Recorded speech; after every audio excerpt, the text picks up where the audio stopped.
Yo mga repa, mapapakamot ulo ka na lang talaga.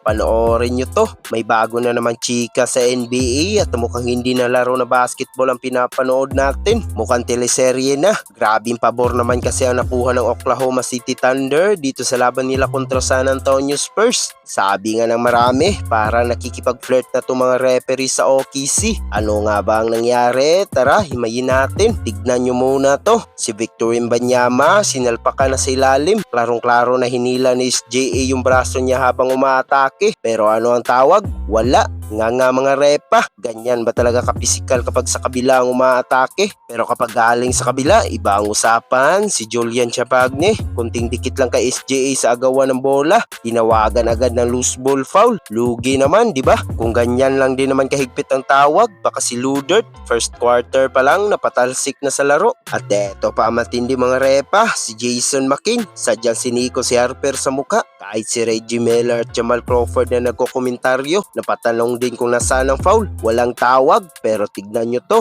Pagkalipas ng ilang segundo, si McCain pa tinawagan ng foul habang dinidepensahan si Williams. Abat may kasama pang bonus free throws. Saan galing yung foul doon? Parang humangin lang, may pito na agad. Alam naman nating lahat na parang linebacker sa America football ang katawan nito si Ludert, pero tuwing may screen, grabe kumakatumba. Parang papel na tinangay ng bagyo. At ang masakit, nakukuha niya pa rin ang tawag ng ref. Samantalang si Wemby halos bubugin na sa ilalim ng ring. Wala pa ring pito, hustisya naman para sa batang higante natin. Pero ang rurok na lahat mga repa, eto na, si Cason Wallace, may goaltending na nga, hindi pa tinawag. Tapos yung bola, malinaw na huling tumama sa paa ni Chet Holmgren bago lumabas. Pero kanino ibinigay ang bola? Sa OKC pa rin, na magreklamo si Mitch Johnson, ang interim coach ng Spurs, at humingi ng challenge. Imbis na pakinggan, binigyan pa siya ng technical foul. Grabe, bawal na ba magtanong ngayon? Parang bawal mo salungatin ang shota mo. Ganun ang galawan ng refs. Kahit sa dulo, si Hartenstein ang huling humawak sa bola. Ginawa pa ring jump ball. At ang pinakamatindi, yung huling clip, makikita mo pang nakikipagngitian at parang nakikipag-flirt pa yung ref kay Ludert habang sinisinyasan ng timeout. Ibang klase. Kaya kayo mga repa, ano sa tingin nyo?